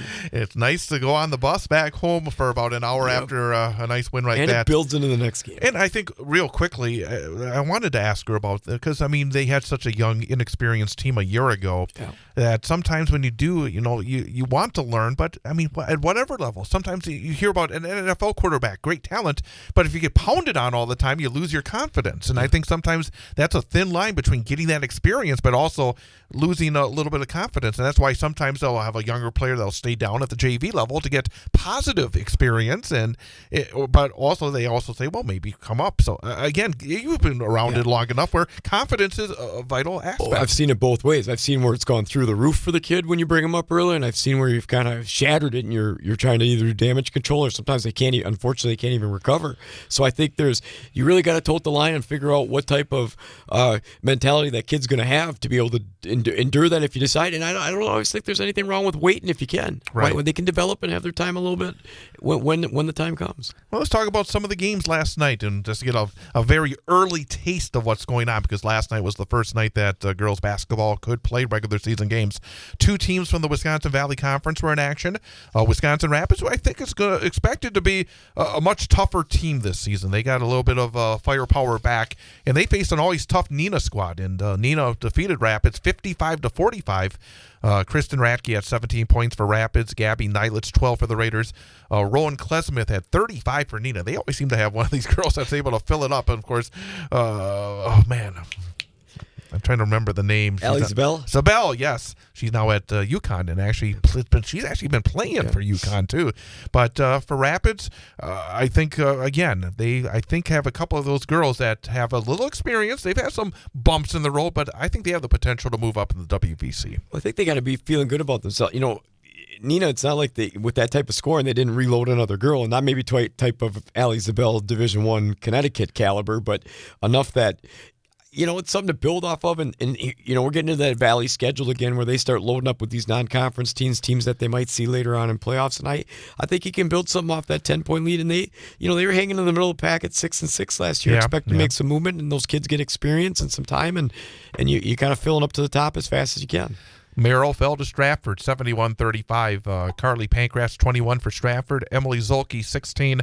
Brenna Jurovic had 11 for Merrill. I had a chance to see a little bit of Merrill last Friday at their scrimmage. I do think there's going to be some growth process for this Merrill squad. And Stratford, I mean, that's an impressive win. Yeah, and one of the things I stuck down in my notes here was the loss of Maya Ott. How's that going to affect? I mean, when you have that big score, you're either doing things different ways if you don't replace it, or you get that next kid up, and sometimes it takes a little bit of time to get going. So, for Merrill, maybe a little bit of rebuilding things there, and for Stratford and the Merriwood South, that's a nice win, and because they were hanging in the middle of that pack last year, looking to make some advances. So a nice quality start for them. Great Northern Conference. I think a couple of really, really good teams potentially, and I think Mosinee, I think, is going to be a very solid team. They beat New London, who's always a pretty good program, 49-33 last night. Taylor Jersley, 13 points. Abby Clues, 10 for Mosinee. Big lead at halftime, 34-15. And then Lakeland beat Menominee, 63-44. You talk about a girl that's going to be putting up record numbers when it's all said and done. Green Bay recruit Christina Wamette had 43 points, including 7 3-pointers, 10 of 10 free throws. I think Lakeland right now obviously is the team to beat, but I think this Mosinee team is going to be right there as well. Yeah, Wamette did what you expect her to do and filling it up and just going to be a tough guard. And there's a couple kids in that class like Coach Wamette shared with us last year that can fill the spots. I can't remember the girl's name, it loses me, but I think she's got a Division I softball scholarship. Is that Evenhouse? Evenhouse? I'm not sure the name, but so they've got some quality athletes on that team. But that's putting up points in your first game. For Mosinee, they're going to be. They may not be at Lakeland's level, but they little different for them. New coach, some similar players back. That youth turning into that's played since freshman, getting up there a little bit older. And I know what I read online a little bit. New London was going to be a good first early test, and that halftime lead, along with how they finished out the game, was a solid win for them. Yeah, I mean when you look at Lakeland, you got Wamette, who's 6'1", you have Sailor Timmerman, who's 6'1", and you got Ava Evenhouse, who's 6'1". I mean, and then you got a 5'11" kid to add in there. I mean, it's just amazing. Well, you got that, and they're not just big; they're talented. Yeah, and they're packing on the tradition. You got they're two-time defending champs. Almost all their starters are back. I think they have. I thought I read 29 conference wins in a row. I mean, and they lost in the sectionals to some tough teams. They lost no starters, so they're going to be good. Well, this is probably the year. I mean, Yeah. you really have to think with a couple of great seniors like Christina Wilmette and Sailor Timmerman that they'll want to take it all the way. Yeah, and for Mosinee, they returned 4 starters too, so they've got a talented pool of kids back to work with for their new coach. Merriwood South, the Marathon beat Loyal, as I said, 45-28, 25-13 Loyal at halftime, 32-3 Marathon in the second half. Miley Halkey had 9 points for Marathon. Auburndale, 60-10. We heard Miley talk about it. I mean, Amherst is usually a pretty darn good girls basketball Yes, they have program. been. And for Auburndale to do that, it was 42-4 at halftime. And again, a lot of girls scored for Auburndale. The leading scorer is Maya Krings with 10 points. And then Edgar fell to Gilman, 45-38. But I think when you asked Miley about the Merriwood South, there are some really good basketball teams that'll be at the top of the conference. Yeah, I mean, you got Assumption, who returns, a ton of their top performers. They've lost at state last year in the championship, looking to rectify that. I think I don't know. It's hard to tell with but Amherst last year was a quality team, and I don't know their personnel or everything what they had back. So for Auburndale to go out against that program, which has some tradition and has typically been a good opponent for teams that they're playing. Auburndale didn't have any easy road either when they played Neosville last year. So they another team to pack up there. And I think for Stratford, they finished third last year in the Merriwood South. McDonald girls did well last year, and that's who they eventually lost to in the playoffs. So I think a couple of quality teams looking to stay at the top, with other teams like Marathon and Newman and Edgar looking to take a step forward with what they've kind of instilled from getting off to last year's program, whether it's been what the coaches want to get in place or just the players stepping up to kind of rectify the way they didn't like the season before. Merriwood North, Rib Lake fell to Columbus, 68-66. That's Columbus Catholic, not Columbus High School. Prentice fell to Spencer, 49-43, and Shawamigan beat Mercer, 40-34. I think we'll have to wait and get a little more information before starting to sound somewhat intelligent when it comes to some of those, because it's always been interesting how it's been Phillips recently in the Merriwood North who's been very, very good. So we'll have to wait and see. And it's also interesting, real quickly, that in the Merriwood North tomorrow night, in fact, both Merriwoods, again, something very early, quickly to mention, they go into conference play tomorrow. It was supposed to be Marathon and Edgar, but that game's been postponed due to the football game for Edgar. Assumption at Newman Catholic, a game that we'll have right here on 98.9 WXCO, as long as those 8th graders get off the court in time. We'll try. But and then Merriwood North has Abbotsford and Athens tomorrow, Prentice and Phillips, Shawamigan, Rib Lake. It's always interesting when you get really early. I mean, this is the first week of the season, and you got these conference games right away. Yeah, so that's why I think teams like Marathon did, you try to squeeze one in, get that non-conference game out of the way. Maybe you can beat the other team out of the gates, because if you have that non-conference game and they don't schedule one, I think you have a little advantage if you've played a game before the other team has, if they're not playing on the same nights. But, it'll be interesting to see where Phillips stands. They had 24 wins last year, played really well with the North. I know they lost a couple of their scoring, but I think that Eckert girl's back that was scoring 20, but she was one of the second leading scorers, because they had another one that was they had a couple one or two girl punch there with it. So I think, anyways, they'll be interested to see. But these early conference games, I think, they're a big deal right out of the gates. CWC East, I think we're going to be talking about Wittenberg-Burnhamwood again this year. They got, some talented performers back. They beat Peshtigo in their opener 63-23. Rory Salveson had 25 points. Milena Granquist, 14 points and 10 rebounds for Whitburn, and those are two names we mentioned a lot last year. So obviously, it's always good to have producers back if you're a basketball coach, right? Oh, I think you're sitting in a good boat. You'd be very happy because you finished with 25 wins. You went really went deep into the playoffs, had a good run, and then when you can turn around and you don't lose anything to graduation, especially some of the numbers that are key contributors in why those teams are winning. And I don't know, I think when you have more than one person that's really can put it in the basket at high volumes, these two teams that have a good solid score in the teens and another one that's pushing 20 or a little bit more, it's hard to defend that. looking ahead a little bit, just for the Valley, because I want to talk about some boys basketball in the final segment, but when you look at the girls' action, and there's always some interesting non-conference games. Tomorrow night, Everest is at Appleton West, new coach for DC Everest, and it'll be interesting to see how the Evergreens try to bounce back. It's been a couple of very tough years for DCE. Marshfield has Heidi Michaels back as head coach, so that'll be very interesting. They travel to Eau Claire North for their opener tomorrow night. Stevens Point hosting Eau Claire Memorial. Wisconsin Rapids has a second game taking on Toma.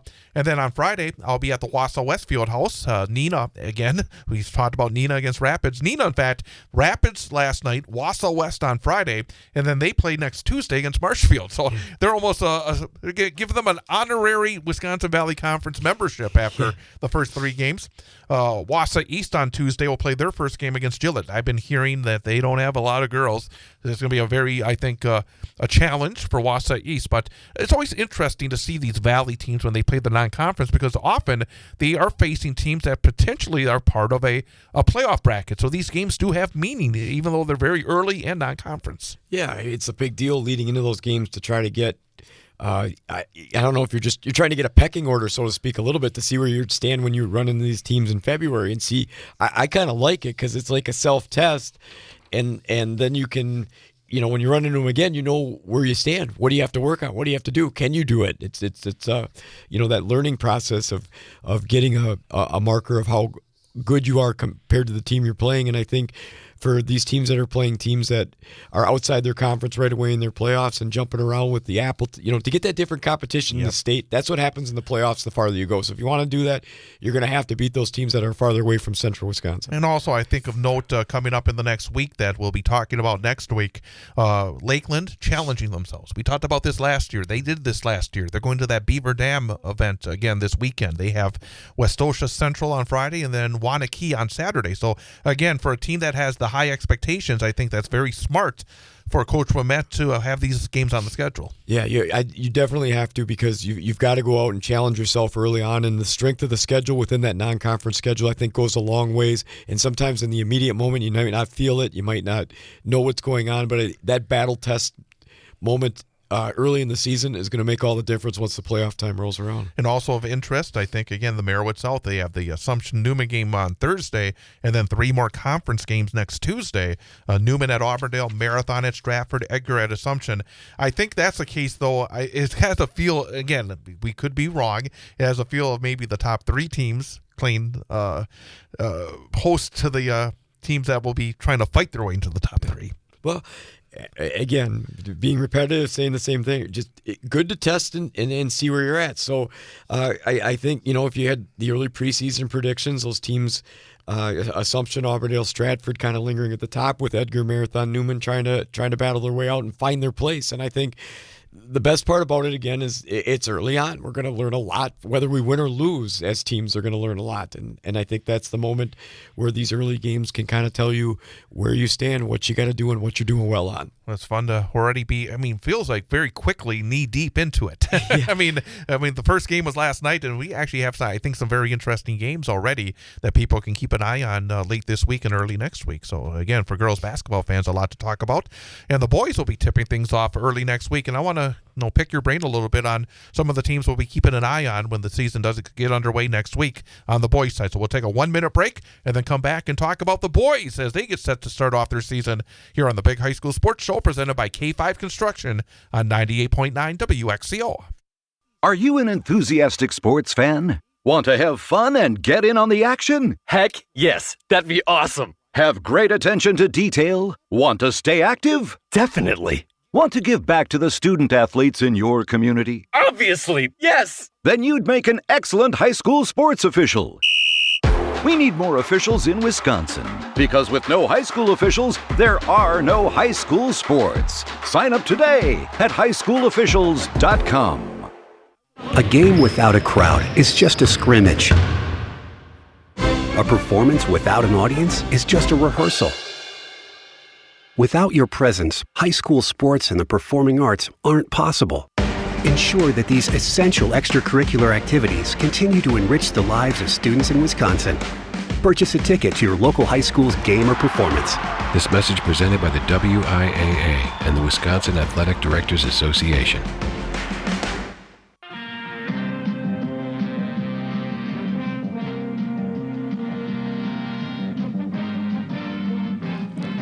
Big High School Sports Show presented by K5 Construction here on 98.9 WXCO. Quick note that, again, once the show ends, within a few minutes after that, this will be up as a podcast.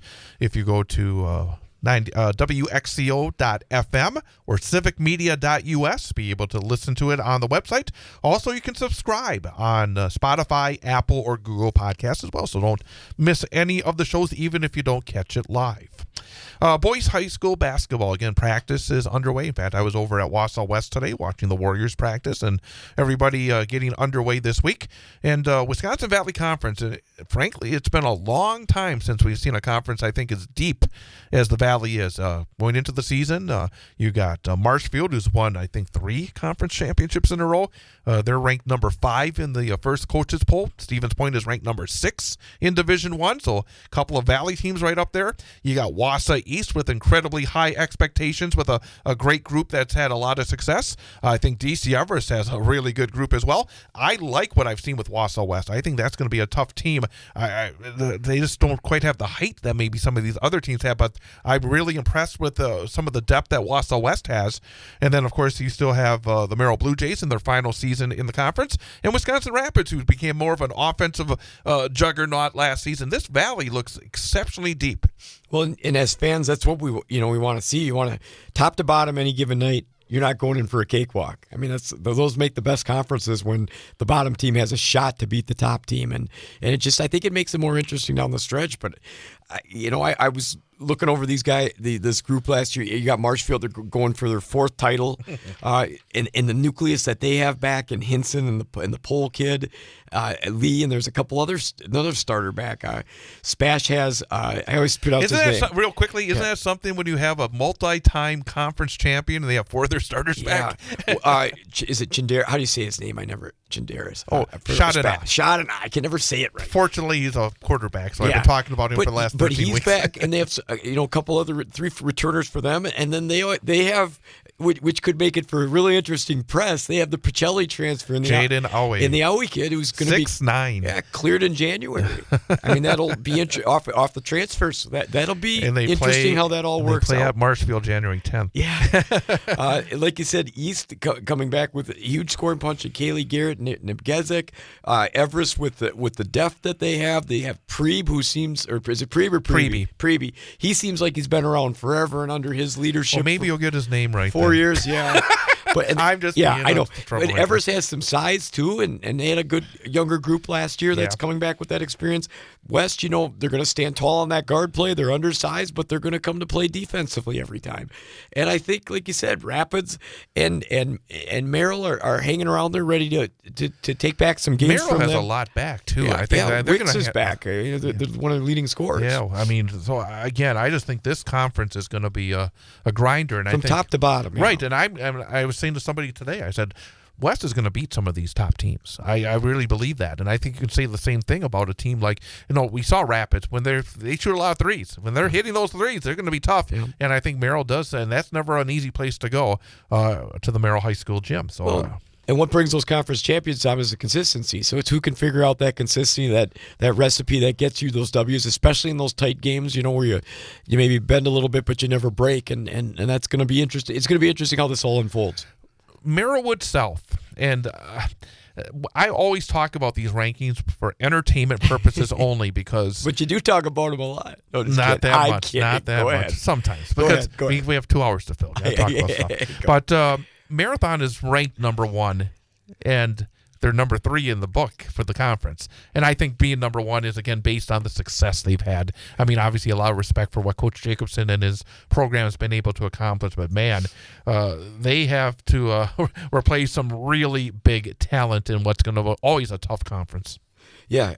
And Grant Warren, Tyler Underwood, Cooper Huxama, they were big cogs for the Marathon Red Raiders, and that's a lot of production to try and replace. All right. So your Marathon biggest tradition rich. They're 26. I think they won 26 in a row in the conference for their winning streak, and 3 conference titles over the last 3 years there. So they're a transitional team this year. Obviously, everybody knows what they lost because they scout and played against them. They had a good group of those two younger guys, though, that in Thurs and Wolfel that have been playing since they were freshmen. So they've gained a lot of time, and now it's always amazed me when you think a team might be a little down and out and you can take your shot at them, but those next kids are already ready to step up. They're ready to go. So and I'm curious to see a kid named Garrett Bracewell, who's a sophomore. He had a great football season, great athlete. And I'm curious to see if that carries over onto the basketball court. Obviously, athleticism doesn't mean everything, but again, they all and they're going to be well coached. Yeah, Jacobson and his staff do a great job, so they're always going to be hanging around. But for entertainment purposes, it is interesting that you're not the top dog in your conference for prediction wise, but you're the number one person in the division. And I know in the that, state. and I know you have great respect for what Coach Schmidt does at Stratford, and they were in Mark Miller's book the preseason favorite in the Merriwood South. But the thing is, they also lost quite a bit, and then you got Auburndale as well, and they lose 3 double-figured scores. That's the thing about the Merriwood South. I mean, you got these really good programs, but there's a lot of question marks. Well, and what's going to make this conference, I think, a little deep this year is not only the question marks and unknowns, because the coaches probably have that a little bit too going into it of what do we got, how are we formulating, we feel like we're solid, let's get it checked out in the game. And I think with Stratford, Auburndale, Marathon kind of being regulars at the top there, they have a lot that they have to replace. The team, if you said, Jeff, pick a team that you should have put down as number one, I mean, Assumption's got a good quality group back. I've heard they that. returned 4-starter. Yeah. That junior class is really strong. So there's another team to throw in the mix. When Newman's fully healthy, they have a junior class that can put some points on the board. When you got a couple of 20-point scorers, that takes you a long way, doesn't it? Yeah, and yes, it does. Definitely. You put the ball in the basket, that's always a good thing. And Edgar won 19 games last year with their new head coaches for the first year, which was solid. Says it lost 4-star. I wouldn't count them out. They're going to come off that football success. Yeah. They're going to play that physical, grind it out, strong game against you to make things very hard on the offensive end. And you got another great making. So I think as much as you got the top dogs with some selling points, I think you got everybody else that wasn't predicted by the yearbook to be in the top 3 that could easily sneak up there too based on what they have, and probably play with some chips on their shoulder because of it. And the thing about a league like that is I would not be surprised to see maybe some surprising results early, because as we talked about with the girls, these teams will be playing some conference games rather quickly. You may see a surprise or two early, but who's going to be playing the best basketball in January and February? Because I think there's going to be a lot of potential for growth on a lot of these teams. And I think the Merriwood, even to speak, I don't know perfectly everybody's things, but I know, Stratford's playing yet, right? Is that Thursday? Yep, both Stratford and Edgar. Yeah, tomorrow. Stratford, Edgar are playing yet. We don't know the injury category. I know a couple things for Newman. Marathon has had some over the summer in there. Where is everybody at in terms of having their full squads? That can make a big difference early on, as well as make a huge difference at the end of the season when everybody's back. So that'll be interesting how that plays out in terms of the pecking order for the conference, as well as where these teams strive to be when playoff time rolls around.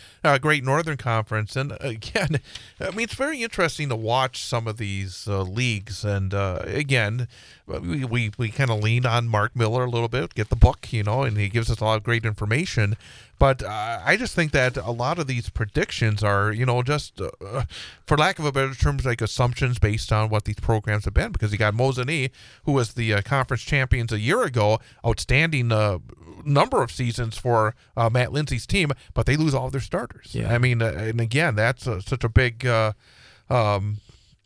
question mark. And then you got Rhinelander, who has a couple of double-figure scores back. So I would think that the Hodags have a pretty good chance of maybe challenging Mosinee in that conference.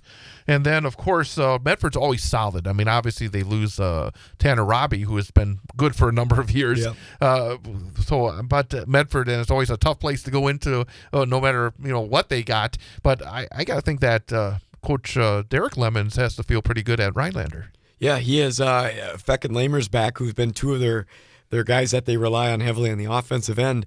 And, again, going on, we're right now until we get some more statistics and games get played, we're going on paper a little bit. But I thought Rhinelander at the end of last season was playing some pretty good basketball because they weren't necessarily always hanging around the top. They kind of crept back in it by just chipping away. And I can't remember if it was a game against East early on or somebody early on where I saw them struggle, and they were quick to shoot the ball, and they live and die by the 3-ball a little bit. And I don't know if that 3-ball just went in more, but they kind of crept their way into the top of that conference, and they seem to have a nice scoring punch back. For Mosinee, I think it's maybe a little bit more of a build, even though they have a tradition, they have a good program there.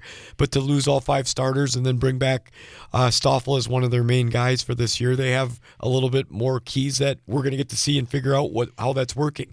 I think one of the interesting teams, again, is maybe Northland Pines again. Can they have all their starters back? I saw them. Did they play Newman early at the?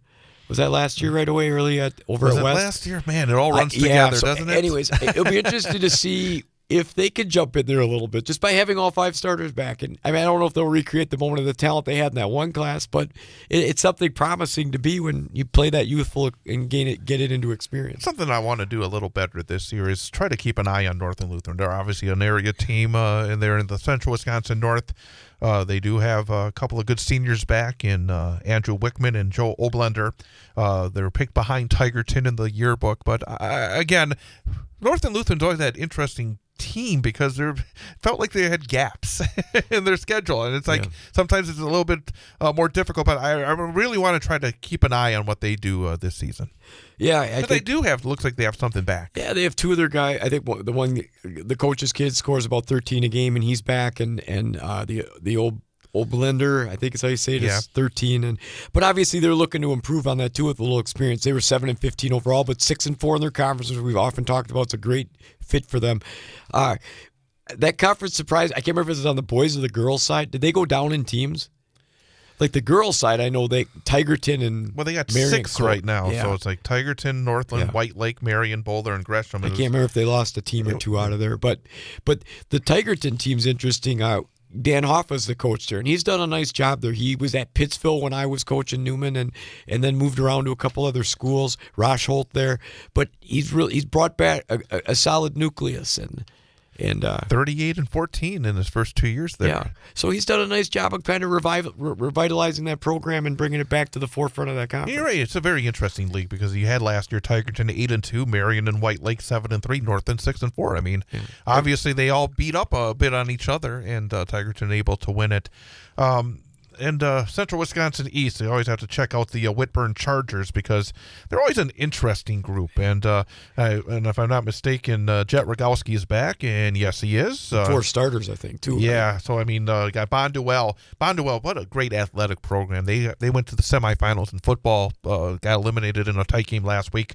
They went undefeated last year in the conference, the preseason favorites. But again, it's just a school that seems to always have great athletics. But Whitburn expected to be among the battlers at the top of the CWC East. Yeah, they have arguably probably one of the best guards in the conference. He puts up 20 points a game. Your name Jet Rogowski, you better back it, right? But again, to bring back a core nucleus your team with 4 starters and your leading scorer, and now is he a senior? He is now a senior. Yeah, and so kind of your final year to do and cover what you want to do. I think that's a big deal. So obviously, again, it's going to be very interesting. The national news cycle never stops, but it can be hard to find news about your local community. Civic Media is dedicated to providing quality local and state news coverage across Wisconsin. With the Civic Media app, you can get notifications about local stories that matter to you and your community. Find the free Civic Media app in your phone's app store and choose notifications from the menu to tell us what kind of news you want to hear about.